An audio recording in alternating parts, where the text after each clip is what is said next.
muridnya.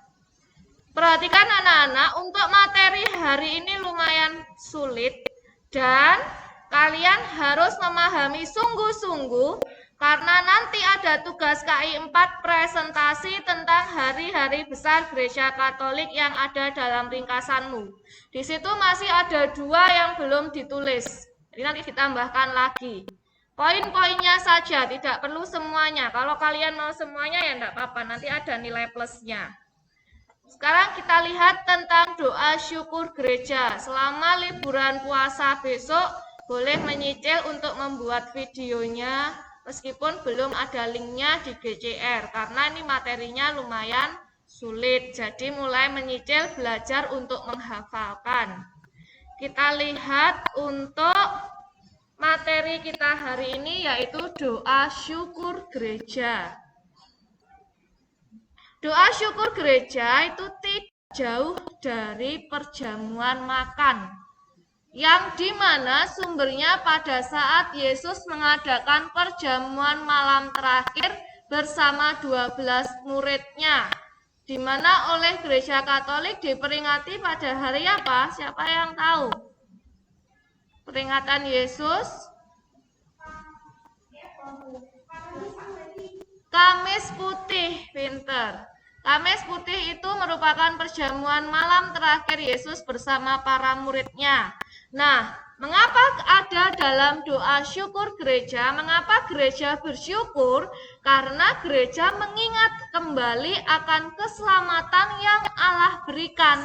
Keselamatan itu terpenuhi dalam diri Yesus putranya yang hadir ke dunia ini untuk menyelamatkan kita dari dosa. Bahkan Yesus selama hidupnya juga mewartakan kebaikan Allah.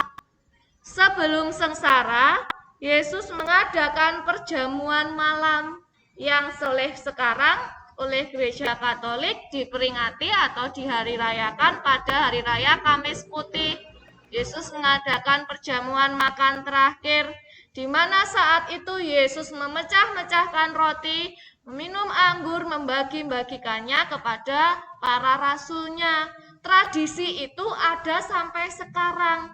Dan saat misa ada kan ya, Tuhan Romo mengangkat hosti yang besar, lalu dipecah-pecahkannya. Romo mengangkat piala yang berisi anggur. Itu dalam doa apa?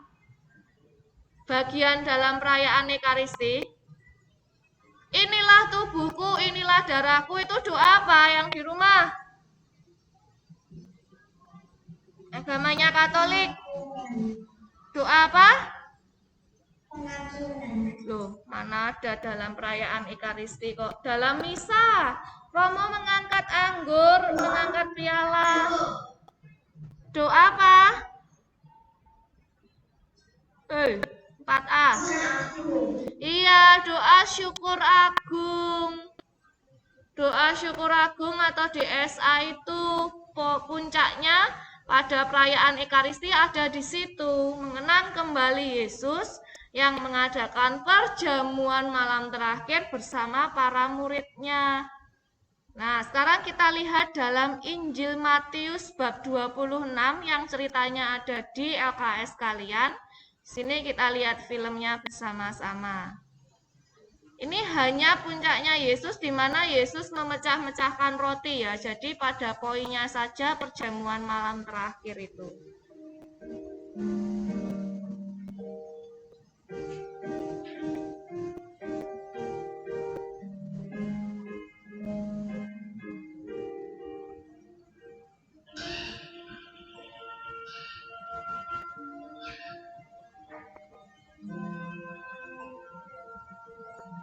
Ayo silakan nikmati Angelnya.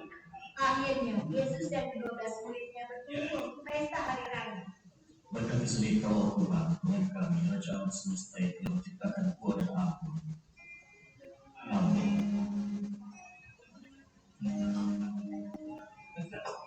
Ayo silakan nikmati.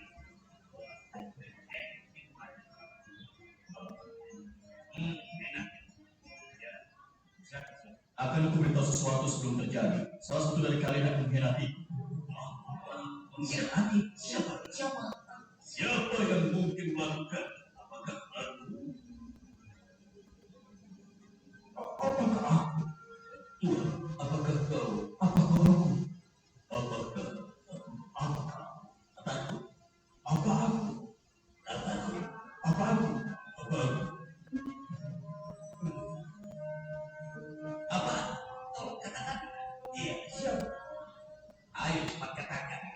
Dia yang makan roti bersamaku akan mengkhianati.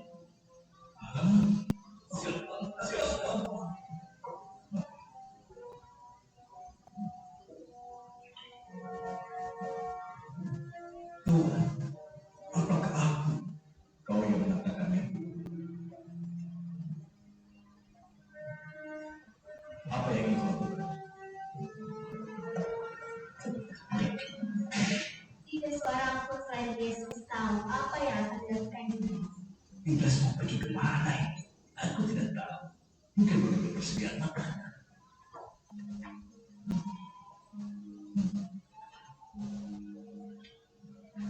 Makanlah. Karena ini tubuhku yang telah diberikan pada kalian. Lakukanlah untuk mengenangku. Minumlah.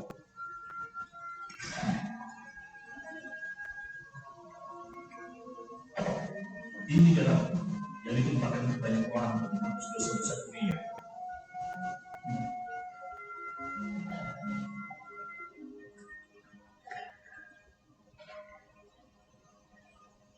Aku tidak akan hidup bersamamu sampai saat kita hidup bersama di kerajaan Bapa.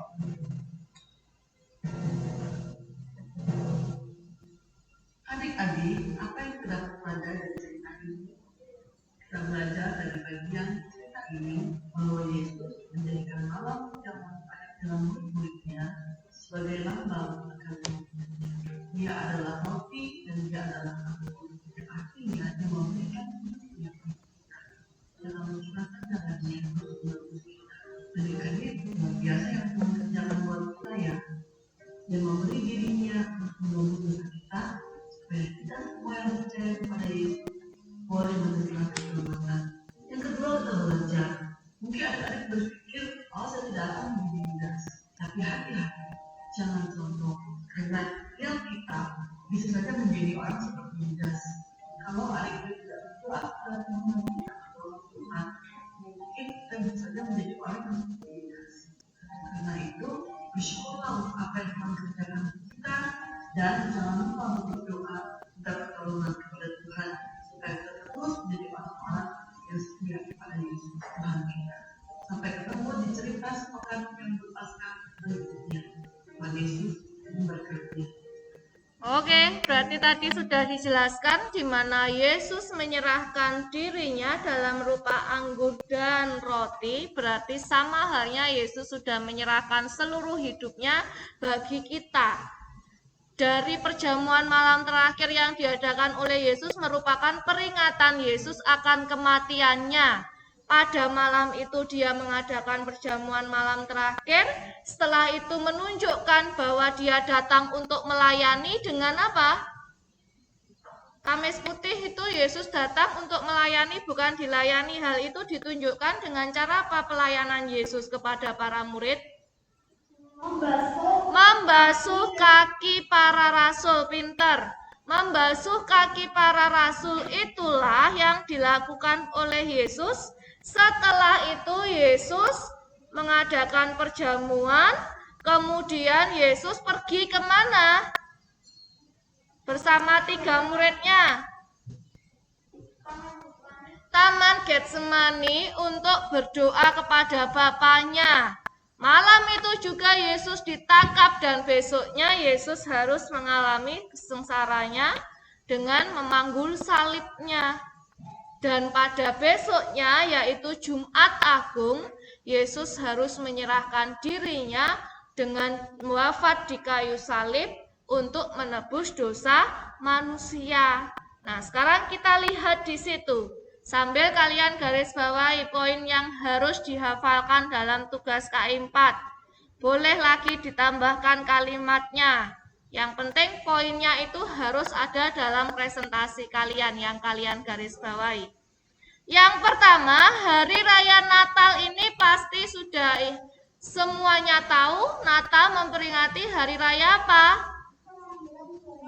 Kelahiran Tuhan Yesus. Jadi yang digaris bawahi memperingati kelahiran Tuhan Yesus. Yang tanggal dan bulannya tidak pernah berubah. Kalau harinya kan mengikuti.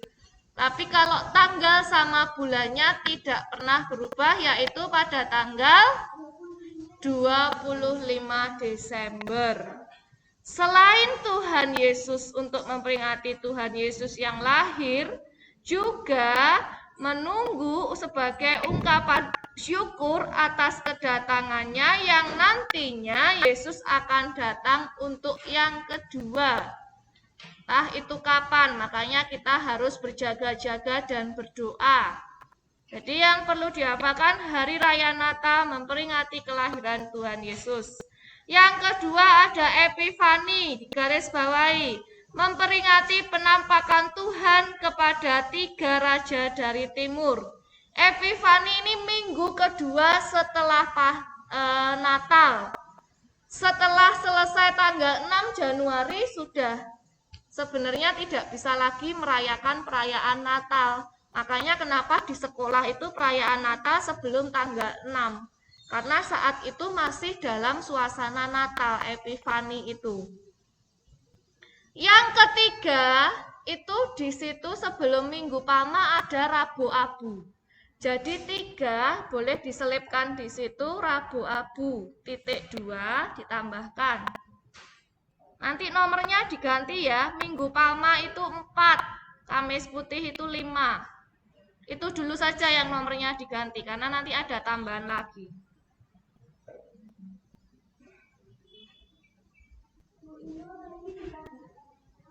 Rabu Abu, .2, hari raya untuk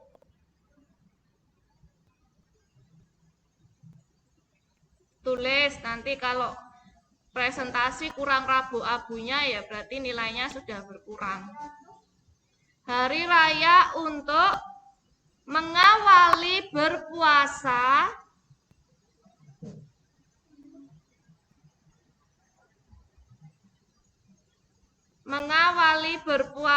dan berpantang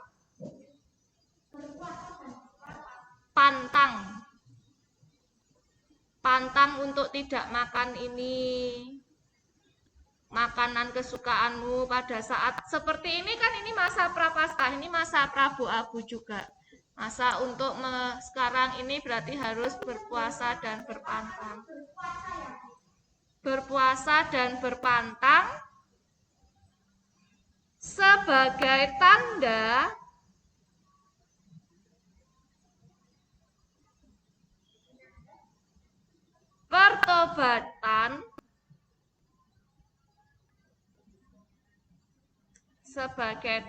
pertobatan, dan merendahkan diri. Wilbert nggak nulis? Ya Tuhan, ngelamun aja. Ketinggalan banyak kamu. Nanti presentasinya gimana Kak Impatnya kalau nggak mau nulis? Sebagai tanda pertobatan dan merendahkan diri menuju kemenangan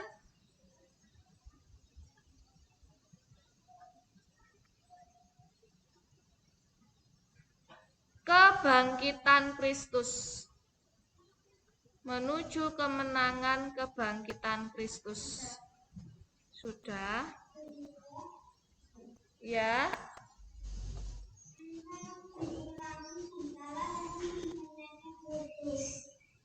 Waduh.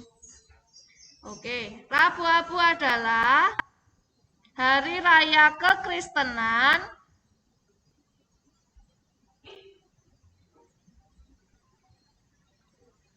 untuk mengawali berpuasa dan berpantang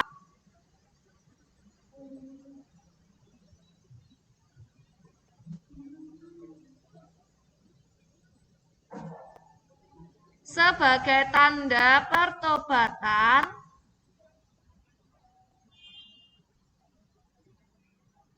dan merendahkan diri menuju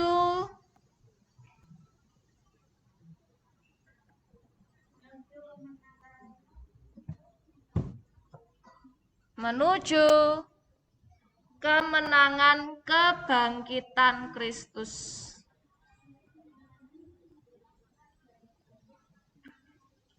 Sekarang yang keempat apa berarti di situ? Minggu Palma, digaris bawahi. Yesus yang memasuki kota Yerusalem sebagai Raja Damai. Jadi Minggu Palma ini mengawali Pekan Suci. Ada Minggu Palma, Pekan Suci itu yang mana saja?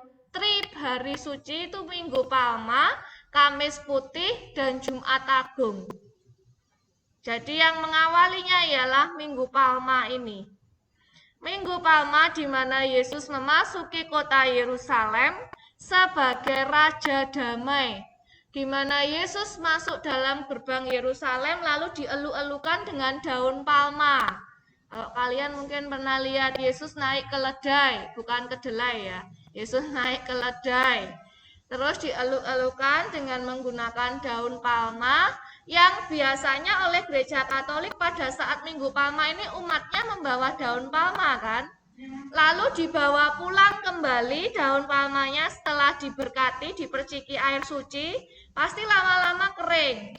Nah biasanya sebelum Rabu Abu itu sama ketua lingkungan diminta kembali daun palmanya untuk dibakar, dijadikan abu pada saat Rabu Abu.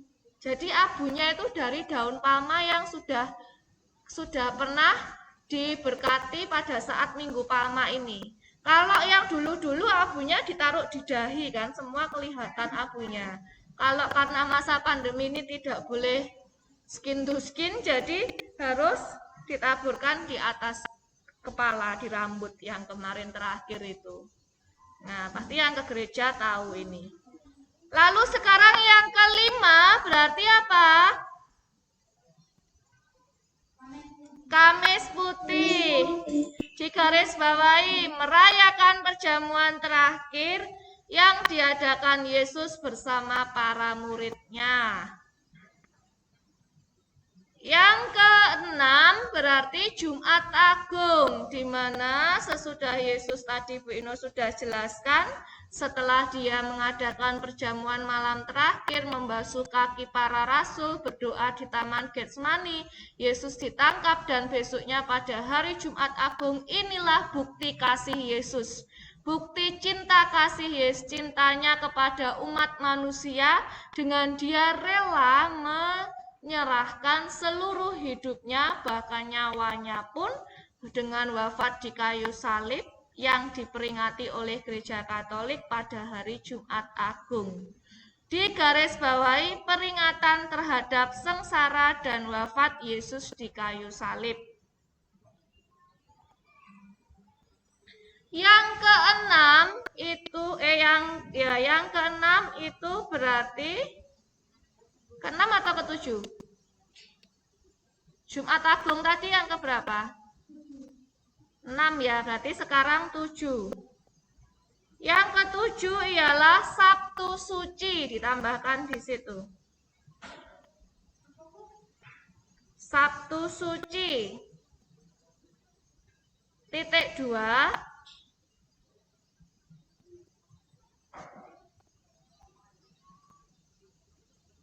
Hari terakhir dalam Pekan Suci.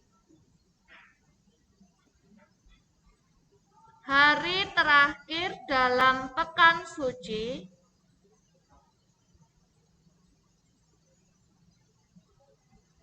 yang dirayakan oleh orang Kristiani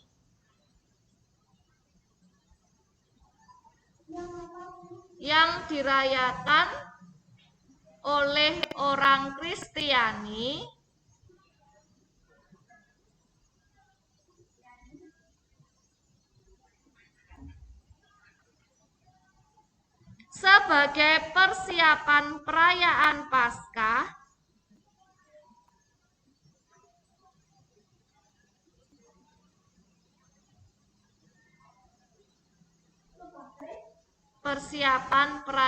Paskah dan memperingati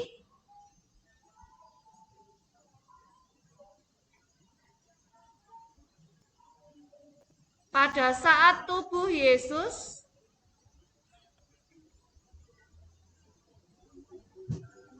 dan memperingati pada saat tubuh Yesus dibaringkan di kubur. Titik.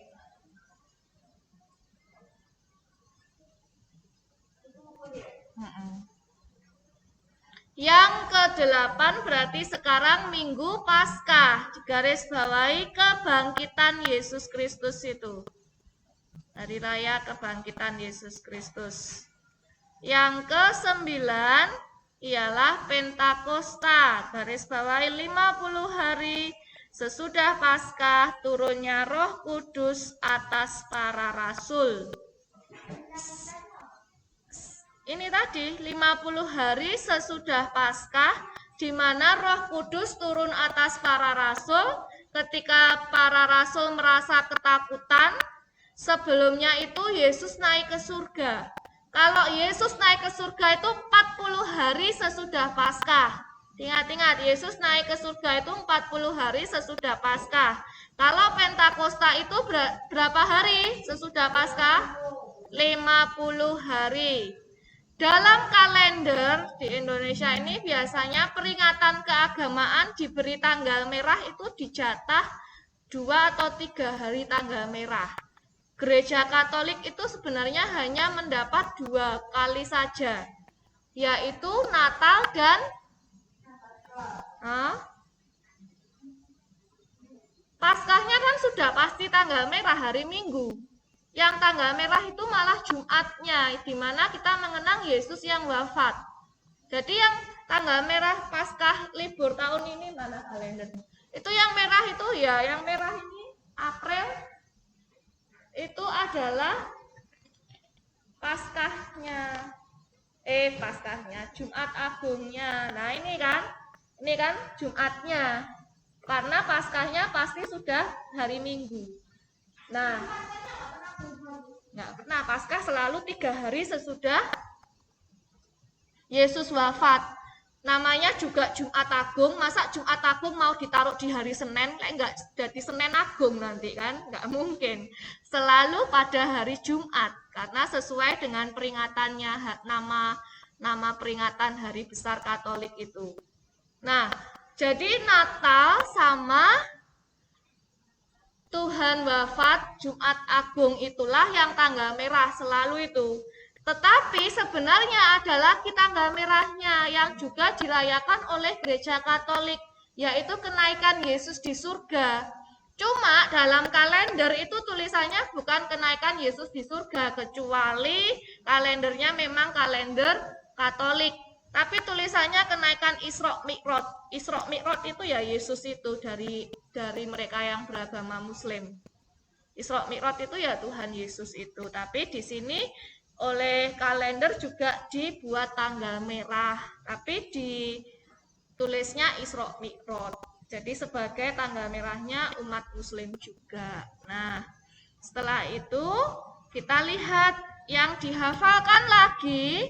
Jadi yang dihafalkan setelah hari raya tadi, ditambah 1 poin lagi di bawahnya itu, yaitu perayaan Paskah dan Natal, di mana Natal dimulai pada malam Natal 24 dan diakhiri 6 Januari Epifani.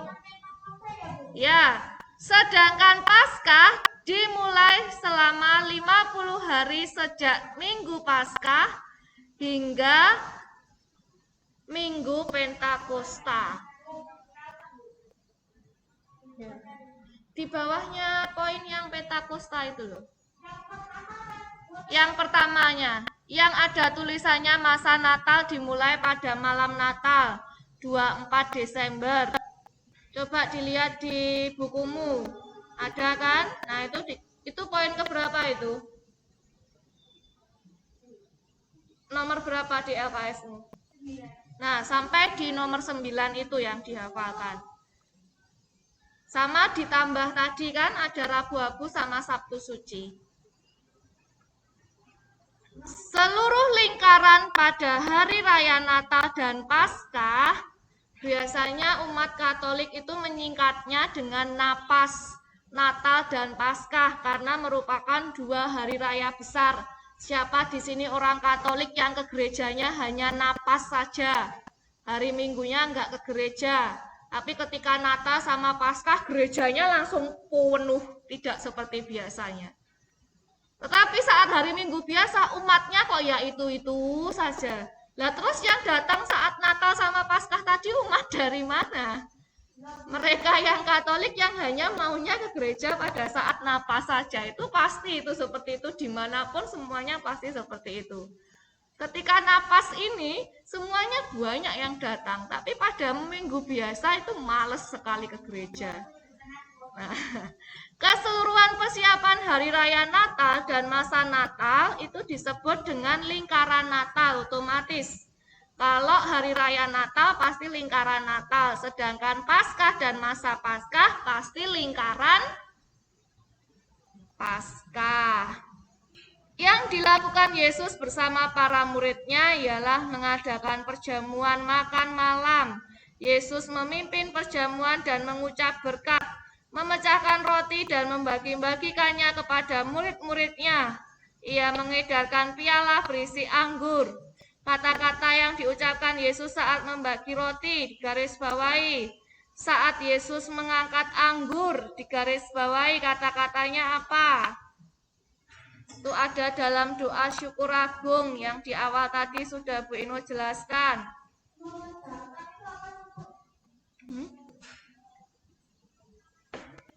Mengedarkan, membagi-bagi. Disebut perjamuan terakhir karena perjamuan tadi dilakukan Yesus sebelum Yesus wafat di kayu salib. Setelah itu Yesus ditangkap, diadili hingga ia wafat. Tetapi Allah tidak membiarkan Yesus yang wafat begitu saja mati di dalam kubur. Hancur tubuhnya dengan sendirinya, tidak. Tetapi kebangkitannya yang menunjukkan bahwa Yesus wafat tidak sia-sia pada hari ketiga. Nah, sekarang perhatikan poin berikutnya. Dengan bersumber pada perayaan Paskah, gereja melestarikan tradisi doa yang menjadi sumber kehidupan iman, yaitu Ekaristi. Kalau ada pertanyaan perayaan Ekaristi bersumber pada perayaan apa? Berarti jawabannya? Perayaan Paskah. Iya, perayaan Paskah. Garis bawahi itu. Perayaan Ekaristi bersumber pada perayaan Paskah. Perayaan Ekaristi adalah perayaan untuk mengenang Yesus yang rela menyerahkan tubuh dan darahnya bagi keselamatan kita.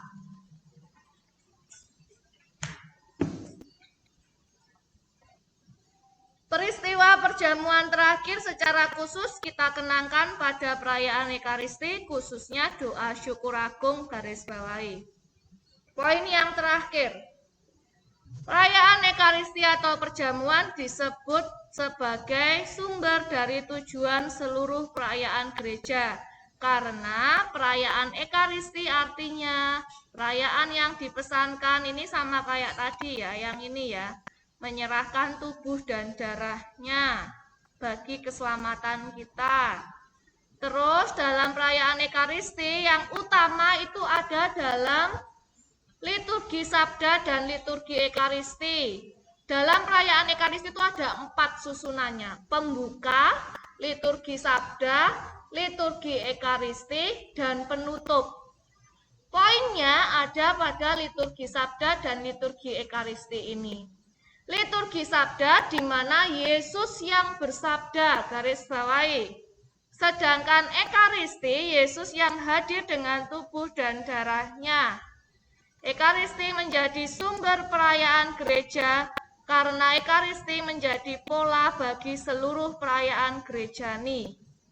Berikutnya, Ekaristi menjadi arah perayaan gereja karena seluruh perayaan gereja dipersatukan di dalam perayaan iman akan Kristus yang menyerahkan tubuh dan darahnya bagi keselamatan kita. Doa-doa perayaan gereja dipersatukan dalam kurban Kristus. Kurban Kristus garis bawahi. Sampai sini ada yang ingin ditanyakan?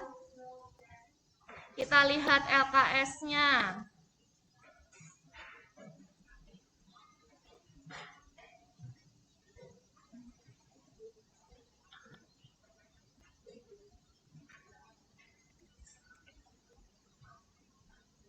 Nomor 1, masa Natal dan berakhir pada perayaan apa setelah Natal tadi? Epifani. Kalau hari raya Natal dan masa Natal maka disebut dengan lingkaran, otomatis lingkaran Natal. Nomor 2A. 2 hari besar tadi, napas tadi apa kepanjangannya?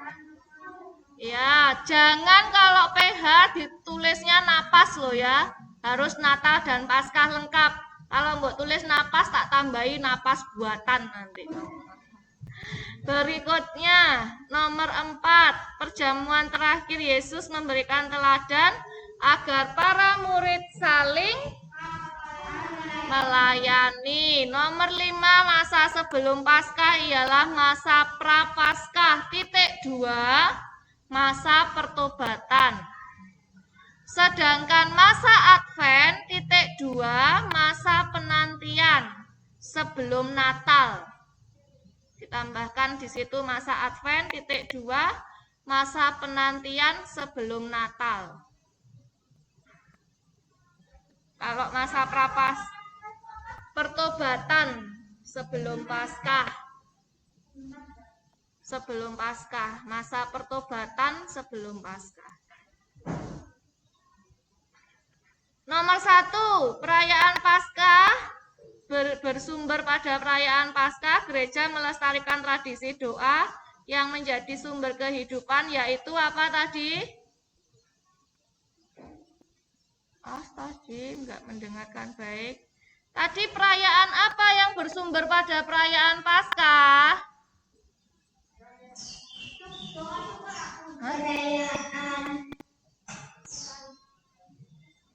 Perayaan apa tadi yang bersumber pada perayaan Paskah? Kan tinggal dibolak-balik itu. Nah, iya, Ekaristi. Yaitu Ekaristi. Nomor 2. Sebelum sengsara Yesus mengadakan perjamuan malam. Perjamuan itu untuk pengampunan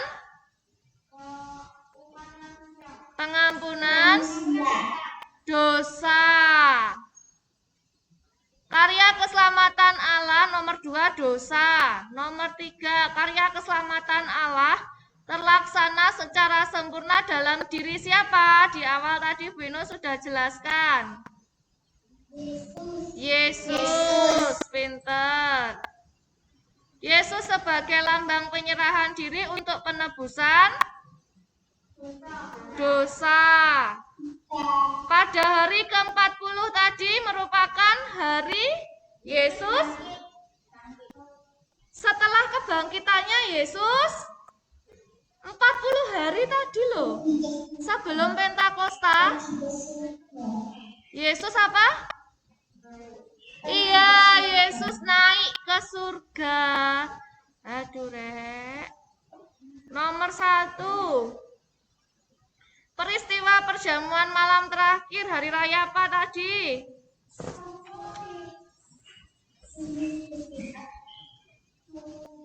Hari raya apa? Kok ya jadak lihat repean dulu itu loh. Terus, kapan umat Katolik mengakhiri rangkaian perayaan Natal? 6 Januari yang disebut dengan Hari Raya Epifani, pinter.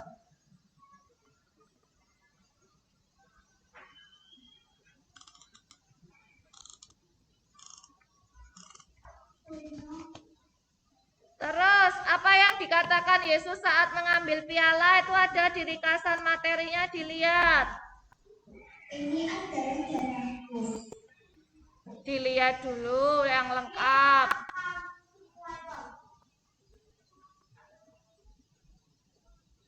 Pada saat piala berarti minumlah kamu semua dari, ya, sebab inilah darahku sampai pengampunan dosa itu. Kalau yang roti, ambillah, makanlah, inilah tubuhku. Itu yang nomor 4-nya. Yang nomor 5-nya itu ada di poin ke-18, poin yang A. Oke, sampai di sini ya. Jawaban nomor 1 itu apa ya, Bu? Itu suaranya tak jelas. Kamis putih.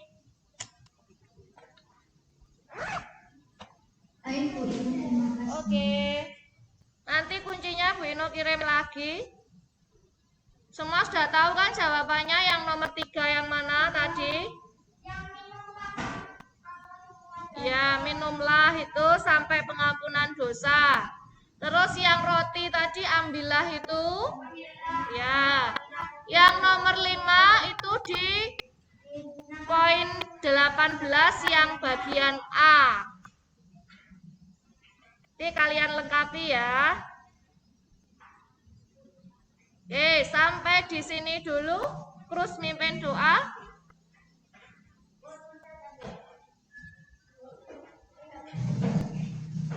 Teman-teman, marilah kita berdoa.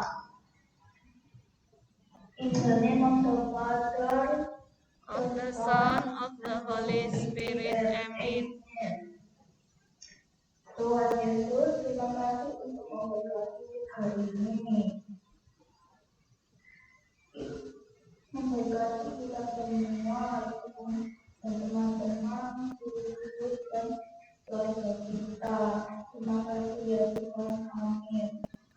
Santo Yusuf, doakanlah kami. In the name of Father, of the Son, of the Holy Spirit. Amin. Oke, terima kasih semuanya. Tuhan memberkati. Thank you. Terima kasih Bu Ina. Thank you.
Lah ya aku nang nyapu nggo tas iki tak dorunan ini kan juga ning kursi soalnya.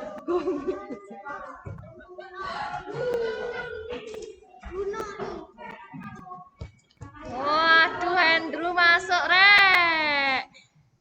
Kamu kok bertambah berat badan, Andrew?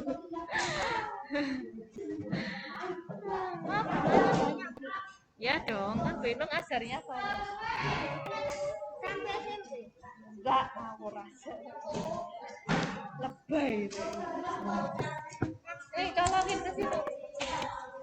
Kemana? Ini. Soate hidungmu. Mana?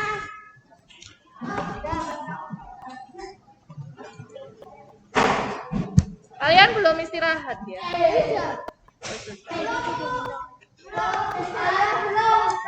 Alah, mau memanipulasi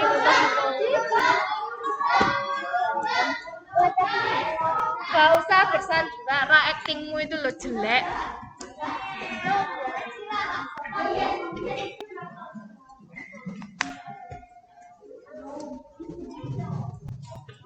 Kalau belum berarti sama Bu Ino juga belum istirahat. Oke, Bu Ino absen. Waduh, lebih banyak ini kelasnya, pasti lebih hidup ini ya. Oke. Absen 1. 2. Wes duduk, tak kurangi poin mulai nggak bisa duduk. 3. 4. 5. 6. 7. 7. 8, 9,